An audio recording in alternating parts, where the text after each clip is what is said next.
B2B Cambodia, the portal for business use in Cambodia. We have to thank the Cambodian Restaurant Association. We have our board members here, Virak's here, as Franz is here. So we hope that we put on something useful for our members and for the market. When I was preparing the questions, I didn't really understand what experiential dining was. I didn't realize it was a concept.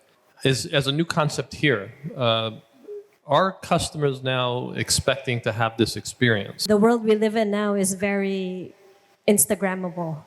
So they want to experience something that's Instagrammable, whether it's because of, let's say, a show, if you have one, or it's just really how the plating is done in your dish, or it could just be maybe the music or the ambiance or the furniture, the quirky furniture, if ever.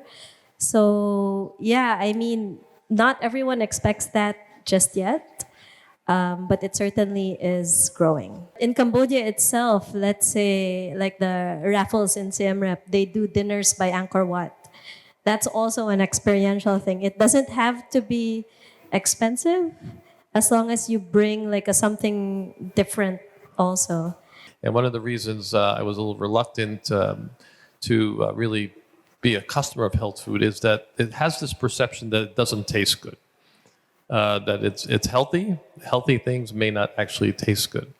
Backyard has changed my mind because we have an amazing menu of recipes that were very creative, and actually I enjoy eating there. But is the perception, I believe, that health food isn't really delicious as opposed to other cuisines? How do you get over that barrier? First of all, if you work with a quality product, how this product can be untasty at the end in your plate. That's not possible. Or you have maybe an issue when you cook this ingredient, but definitively no. And I know that Backyard, you use also a quality product.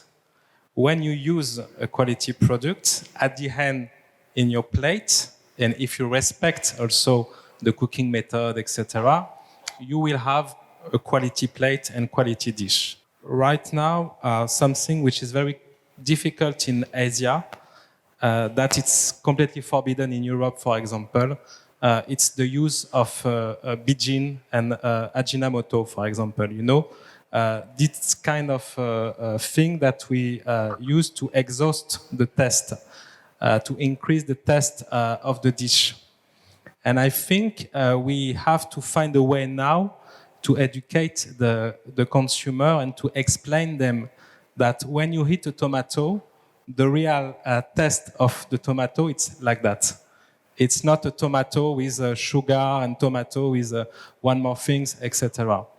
But I think our challenge for the industry is just to back to the natural way, to use a good product and to try to don't modify a lot this product. So you have a very strong market position. If you're willing to tell us what your market share is, we'll take that. But as a restaurant owner,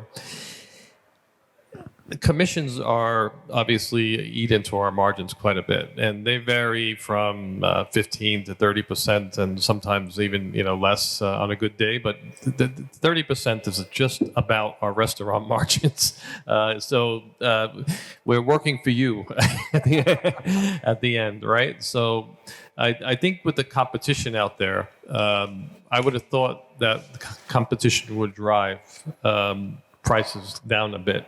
So how do you get that fair balance of maintaining a good relationship with the restaurants and also being able to, you have a business, you got to earn money. I started with local startup, local company. They came in with a low budget like us, so they don't do crazy promotions. So we just compete with marketing, with service, with other things, right? But no promotions.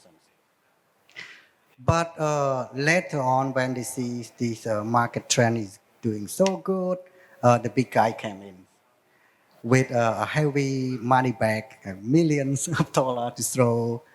So they buy orders. They do crazy thing, as you all know, big billboard, buy one, get one free. You register account, we give you $3 off, $5 off first time, 3 time, all those crazy stuff. However, they charge the restaurant 30% plus another 3% for tax, the VAT. So totally 33%. And that is the same rate they did in across the country wherever they operate, or even higher in some other country as well. So we have to shift our strategy. Of course, we do some adaptations, and we have to shift our priority strategy as well. We move away from growth to retentions and growth. So our key priority is customer retentions. What is some of the more unique selling points of the single concept, and something that would want to make curious customers want to try it? In Siem Reap, we've been successful because of our not social medias, but Google Maps and TripAdvisor high ranks. And we've always been scared that if we say to the people, come to our place, they'll be disappointed because it's not going to be the right people who will come. So we try to be careful not to advertise too much about our place, but we know that the word of mouth works, and so we let people come in. What are the top metrics that a restaurant should be measuring and optimizing? Well, I can tell you that one of the top uses for some of the new tools to analyze data are looking at price sensitivity. So how much price elasticity there is and what's possible. But some of the more interesting things people are looking at are time of day, mix and order size, day of the week, time of year. As I mentioned, McDonald's changes its menus automatically if it's raining or if it's sunny. They change the mix because they have done the analysis and they find that people buy different foods. And actually, one interesting thing about data analytics is you will find things that are counterintuitive. Things that you look at the numbers and you say, that's not what I thought. And that's what's kind of magical about it. You can find connections that you didn't know were there before. So I think it's probably all the basics that we know. What we'll start to see is more interesting combinations outside of the normal stuff that we measure. It's kind of amazing.